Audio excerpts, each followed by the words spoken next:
자, 양정철의 허세와 김어준의 안목을 봅시다. 이것은 2018년 이제 양정철이 청와대에 들어가고 싶어서 그렇게 했는데 청와대에 못 들어가고 뭐 어디 외국에 갔다가 이제 들어와서 18년 1월 달에요. 그러니까 문재인 정부가 출범하고 나서 한 6개월, 6월 달에, 5월 달에 시작했으니까 5월, 뭐 한 7개월 지나서 이제 귀국해가지고 김어준이하고 대담하는 거를 SBS에서 뭐 블랙하우스 1회에서부터 쭉 하는데 그 1회 첫 번째 나오는 건데 이거 웃기지도 않아요. 그래서 내가 지난 시간에 출처를 밝히고 이걸 했는데 저작권 뭐 위반했다고 연락 와서 아이 그럼 잘라라. 그래서 잘랐어요. 자르고 그래도 뭐 전체적인 뜻은 통해서 그런데 또 같은 1회인데 반씩 나눠서 있어요. 2분 30초인가 뭐 한 2, 3분짜리예요. 둘 다. 그래서 이거를 다시 올리려고 그러니까 또 저작권 문제가 생길 것 같아서 제가 그냥 중요한 내용만 이렇게 제가 캡처해서 여러분들에게 소개하려고 합니다. 귀국과 함께 피어오른 정계복귀설. 양정철이 정계복귀한다는 거지. 그러니까 뭐 어디인가 뭘 자리를 잡아서 어떻게 뭘 하겠지. 그런데 본인은 자기는 주제 파악을 잘 하는데 그 선수가 될 자격이나 깜냥이 아닌 것 같아요. 이렇게 얘기를 하죠. 김어준한테. 그래서 이 정부 내내 청와대에 갈 생각이 없는 거다? 없다고 말했어요. 그러니까 못 가는 거지. 안 간 게 아니라. 그 임종석하고도 사이가 별로 안 좋아서 임종석 비서실장이 양정철은 안 된다. 그래서 청와대 데려가지 않은 거죠. 그 문재인도 그걸 알고 데려가지 않은 거예요.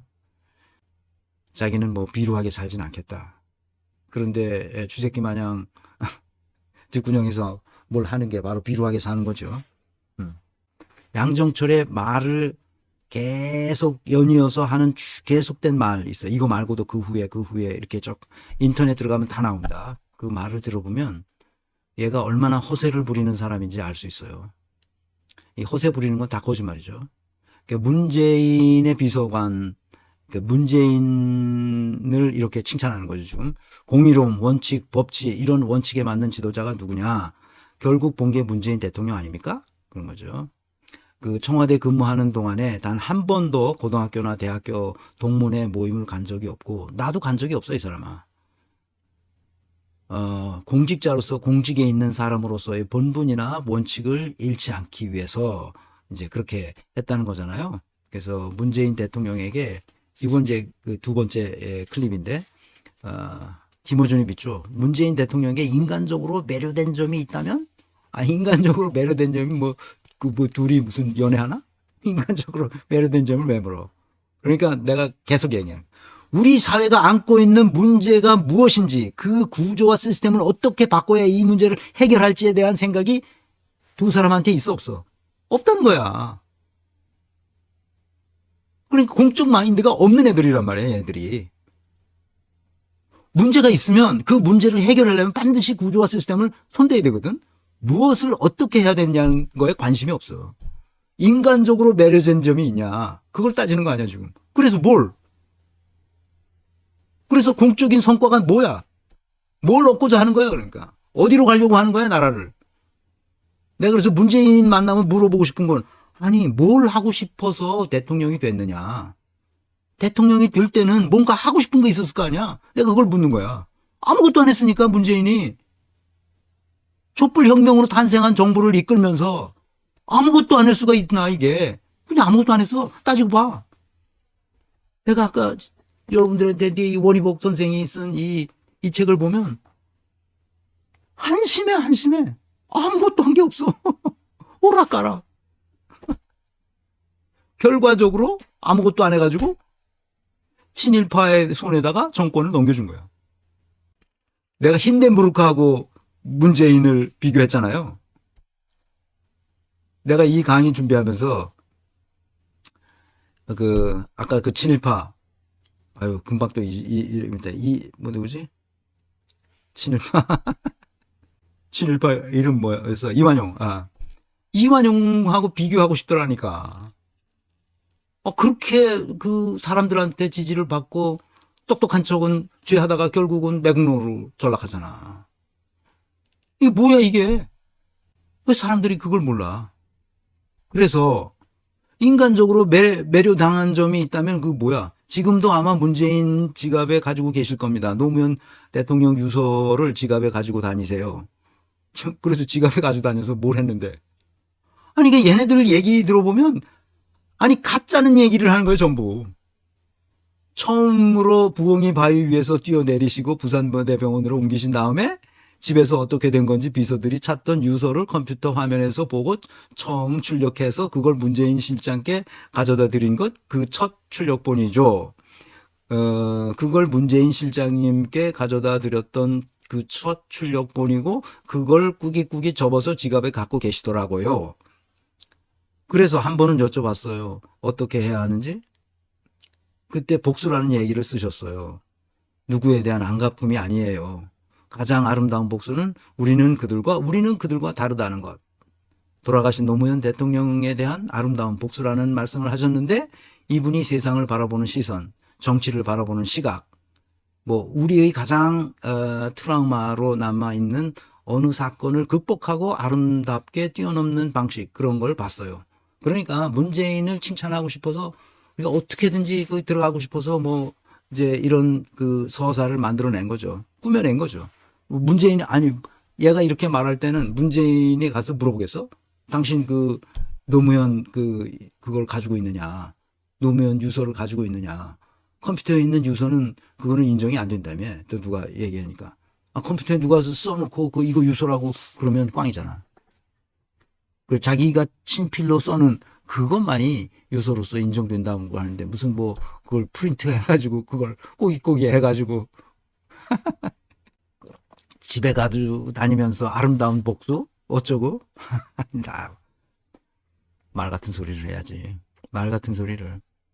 문재인한테 물어보고 싶은 게 많아요. 그래서 그 프린트한 거를 꼬깃꼬깃 접어가지고 지갑에 넣고 다니느냐고. 아이고, 이런 얘기를 듣고 그걸 가지고 무슨 말이 된다고 그걸 텔레비전에 내는 놈이나.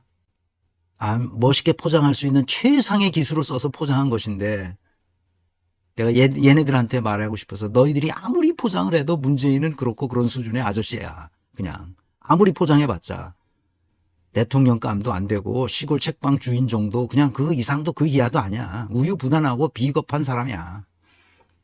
아니, 니들이 어디서 뻥을 쳐, 이것들이. 말 같은 소리를 해야지. 녹여준다, 살을 빨리 빼준다. 이게 과연 부작용이 없을까요? 흔히 광고에서 보이는 제품이 5만 원이라. 양정철, 이거 지난 시간에 본 거죠. 양정철이 2020년 21대 총선에서 무슨 짓을 했는지 다시 한번 얘기해 봅시다. 양정철이 검찰 캐비넷 문건으로 협박을 했다는 거야. 민주당 중진에게. 그 중진이 그 얘기를 전직 장관에게 한 거지. 그 전직 장관이 총선 후에 180석을 얻은 후에 그 6명의 민주당 인사들에게 양정철이 검찰 캐비넷으로 민주당 공천권을 유린했다. 공천을 어떻게 한 거야? 농단한 거죠. 그 민주당 인사로부터 제보를 받은 거예요. 이번에 또 그럴 가능성이 있으니까. 그래서 양정철이 민주당 연구원장 자리를 차고 앉아서 공천을 농단했죠. 김어준은 몰빵론을 둘이 짜웅해서 내세우면서 시민들의 투표권을 농단했고요.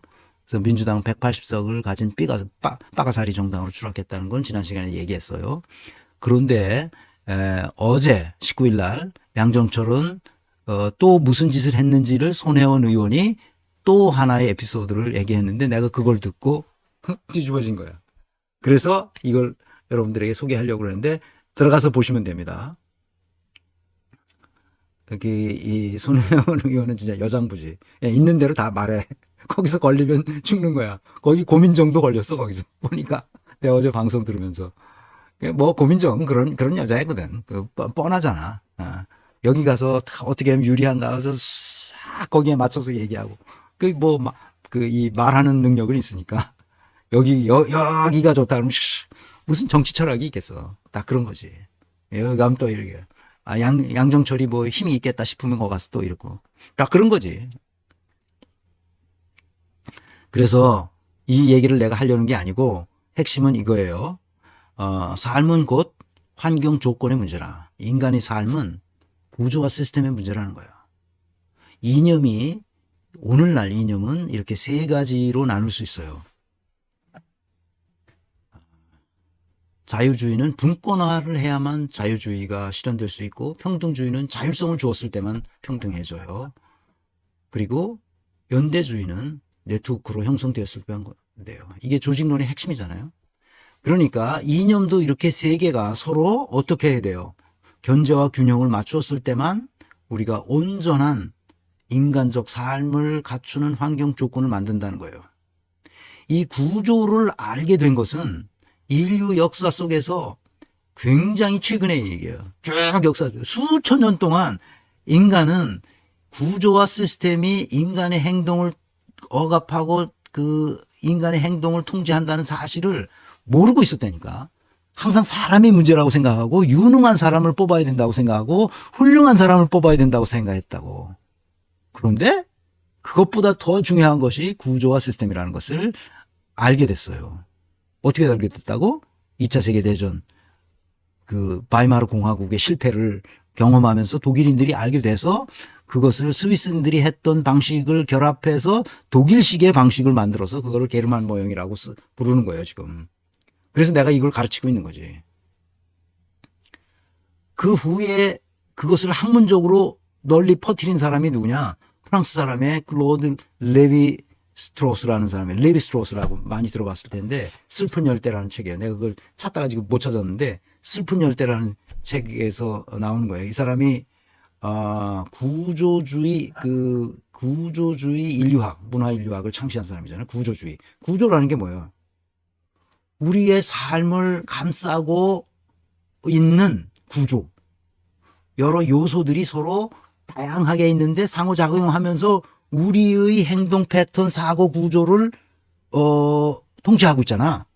바로 그 구조가 곧 인간의 삶을 만들어 간다는 거야. 근데 이 사람이 어디서 그걸 관찰했냐면 누구지? 브라질에 가서 그 아마존 원주민들이 살아가는 삶을 관찰하면서 이 사람이 그 소위 말하는 구조주의 문화 인류학을 만들어낸 사람이란 말이에요. 그 인간은 어떤 구조 속에 들어가느냐에 의해서 그 사람의 사고 체계와 행동 체계를 바꾼다는 거야. 놀랍잖아. 그러니까 이거는 이 사람이 55년도에 슬픈 열대라는 썼거든. 50년대에 슬픈 열대라는 써서 세계적인 석학이 돼요. 이게 반열에 올라요. 그것이 다른 학문에도 여러 영향을 줬죠. 근데 경영학은 이미 이 인사조직론은 이미 그 2차 대전 후에 독일 사람들 이 억압받다 겨우 살아남던 독일 지식인들이 자신은 이런 일이 없도록 하기 위해서 구조와 시스템을 바꾼 거야. 사람은 바꿀 수가 없잖아. 그래 구조물 시스템을 바꿔가지고 여기까지 온 거란 말이야. 조금 바꿔가지고 헌법을 60 몇 번을 바꿨어. 지금까지. 그래서 이렇게 된 거라니까. 그러니까 뭐야. 아까 내가 처음에 시작할 때 얘기했듯이 독일 애들은 우리보다 훨씬 더 악랄한 사람들이라고. 그런데 왜 오늘날 그렇게 아이들이 천진난만하게 자라나느냐. 거짓말 없는 삶을 살아가느냐. 우리는 거짓말이 난무하고 왜 이런 차이가 났느냐.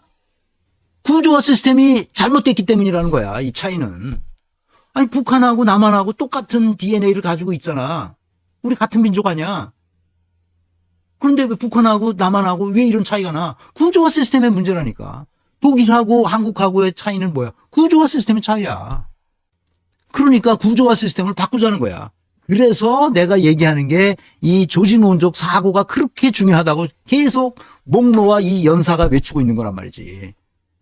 그래서 이 조직론적 사고가 인간의 가장 고등한 정신 능력이야. 이거는 훈련을 많이 해야 돼. 그래서